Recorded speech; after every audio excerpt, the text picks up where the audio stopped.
Pemirsa Nasional TV dimanapun berada, kita lanjut diskusi pada saat ini yang sudah semakin hangat. Para narasumber saya tadi sudah memaparkan begitu lugasnya.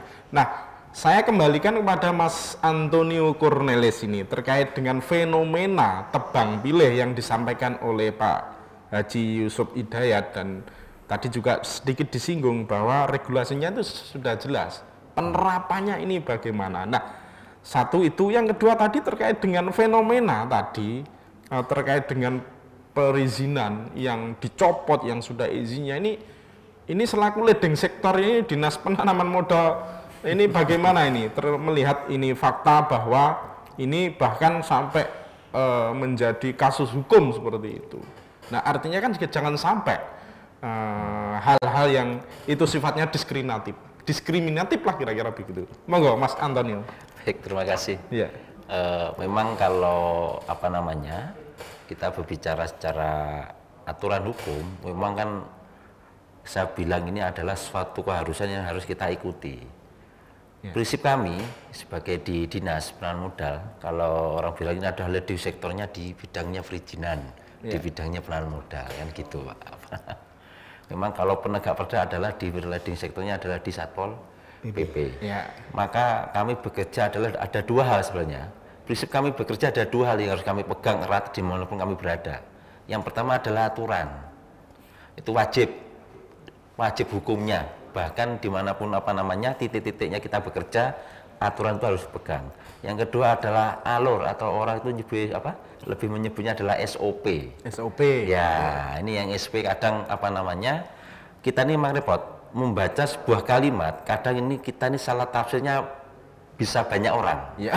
Nah, maka kadang-kadang orang menganggap ketika kita melakukan suatu SOP, loh itu kok melanggar SOP-nya. Ya. Nah, maka kita memang kalau membaca suatu kalimat aturan, memang kalau dipedot, resikonya adalah pemahamannya nanti akan terpisah-pisah. Bias gitu. Ya, akan menjadikan asumsi liar nanti. Ya. Maksud saya adalah ketika kami berbicara ngomongkan aturan, kemudian ngomongkan SOP, ketika nanti ternyata ada, loh SOP-nya kok seperti ini, ya, maka yang harapan kami adalah coba kita membaca secara utuh alurnya, kita petali satu persatu, kita pahami secara utuh, nanti oh ternyata SOP-nya adalah seperti ini, bahasa-bahasa seperti ini, gimana cara menafsirkannya. Maka nantinya harapan kami adalah tidak menjadi bias-bias di luar, menimbulkan asumsi-asumsi liar, akhirnya menyebabkan wah itu tidak sesuai SOP. Ini ada fenomena-fenomena muncul seperti itu yang menyampaikan, loh ini sudah ada izinnya, tapi kalau ditebang. Nah, maka memang pemahaman seperti yang perlu kita sampaikan ke teman-teman. Gitu. Baik, Mas Antonio, menjawab dari mungkin bisa dikatakan secara parsial tadi bahwa apa benar sih tadi yang disampaikan bahwa banyak yang sudah punya izin tapi diturunkan misalkan, dan yang sudah tidak punya izin tetap berdiri.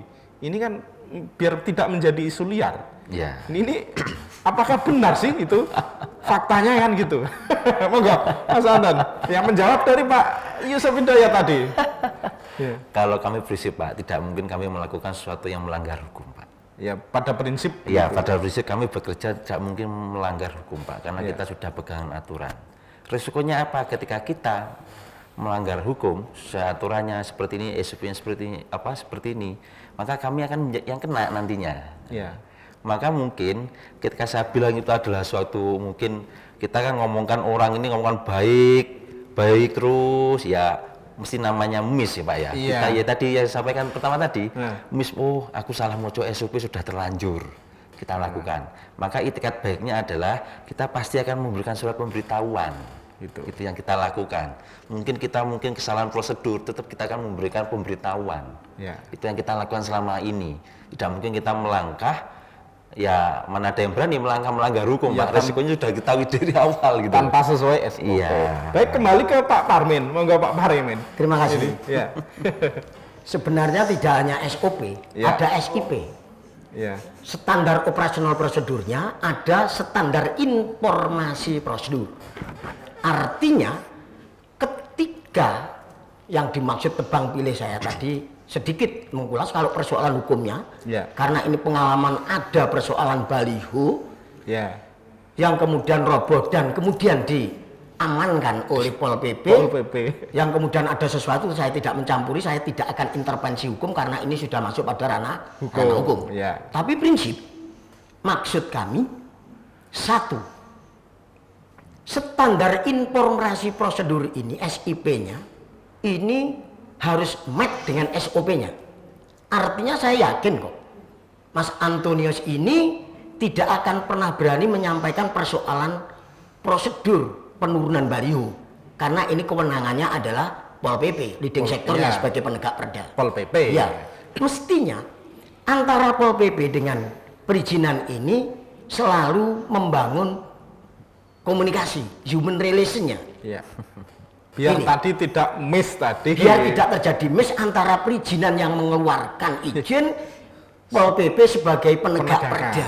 Sementara perlu diketahui ada beberapa dugaan baliho berdiri tanpa izin sampai hari ini masih berdiri tegak. Artinya masih sebatas dugaan kan gitu ya. Biar masyarakat paham ya.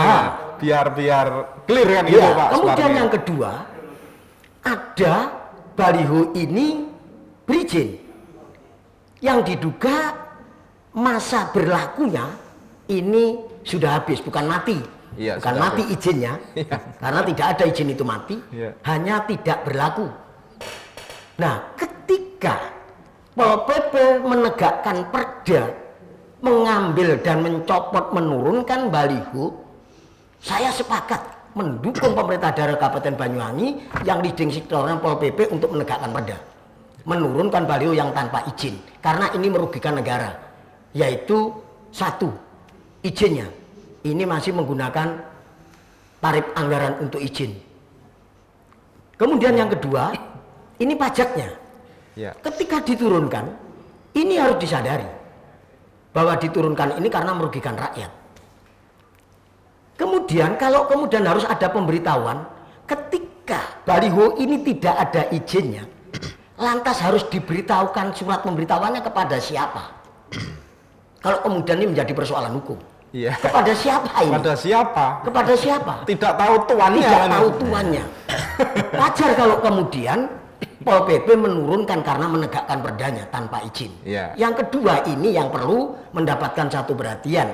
Apabila ada baliho yang habis masa berlakunya, mungkin karena pengusaha ini sibuk dengan usahanya, tidak sampai melihat sejauh mana baliho miliknya ini sudah habis atau belum masa berlaku izinnya, perlu diperpanjang atau tidak. Nah, ini kalau kemudian diturunkan dengan paksa tanpa pemberitahuan, ini yang perlu mohon kepada perizinan, manakala izin-izin baliho iklan yang habis masa berlakunya ada pemberitahuan, karena itu ada alamat. Kecuali tanpa izin, kalau ada izinnya tapi masa berlakunya habis, ini ada alamatnya, maka harus ada pemberitahuan. Dalam arti ini masih diperpanjang untuk usahanya baliho ini, atau tidak diperpanjang. Ketika tidak diperpanjang, diturunkan sendiri atau diturunkan oleh Pol PP sebagai penegak perda. Tidak main hakim langsung diturunkan tanpa pemberitahuan. Nah, yang paling lucu aneh bin ajaib, ketika kepala DP MPTSP merangkap sebagai PLT-nya Pol PP. Bagaimana menegakkan perda yang izinnya dikeluarkan oleh DP MPTSP? Mandul kan? Artinya ndak matching gitu ya? Iya. Mestinya kalaupun ada PLT-nya Pol PP itu Sekdin menjadi Pol PP, menjadi PLT-nya, atau diambilkan dari dinas yang lain yang tidak ada hubungannya dengan perizinan. Bagaimana izin yang mengeluarkan DPMPTSP, kemudian penegak perdanya PLT-nya Kepala DPMPTSP. Artinya kan jumbo istilah Jawanya ya. Ini. Sehingga bagaimana bisa lari kencang dalam penegakan misalkan seperti itu, dalam tanda kutip kan begitu. Nah, Ini birokrasi melalui Baperjakat, Iya. Badan Perencanaan Pertimbangan Jabatan dan Kepangkatan harus benar-benar selektif dan cermat dalam melakukan penataan birokrasi yang akan datang. Satu, harus melihat duknya, daftar urutan kepangkatannya. Setelah daftar urutan kepangkatan, maka yang kedua harus senioritas, kalau pangkatnya sama. Ketika senioritas, maka harus sama, kebetulan harus ada PDLT-nya, prestasi, dedikasi, loyalitas tak tercela. Prestasi selama menjadi pejabat seperti apa? PLT itu tidak ada, PLT sampai 1 tahun, 2 tahun, 3 tahun di Kabupaten Banyuwangi. Ini kan lucu, aneh bin ajaib. Ini kan menghambat karir para pejabat yang ada di bawahnya. Ada apa? Kepentingan apa sebenarnya?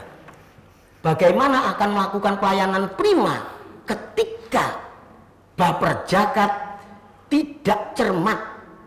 Mudah-mudahan untuk yang akan datang ini, Ketua Baperjakatnya Pak Sekda yang cermat ini, kemudian dengan BKD, Inspektorat dan Asisten bisa melaksanakan tugas Baperjakatnya dengan baik. PLT itu tuh menghambat gitu Pak. Menghambat.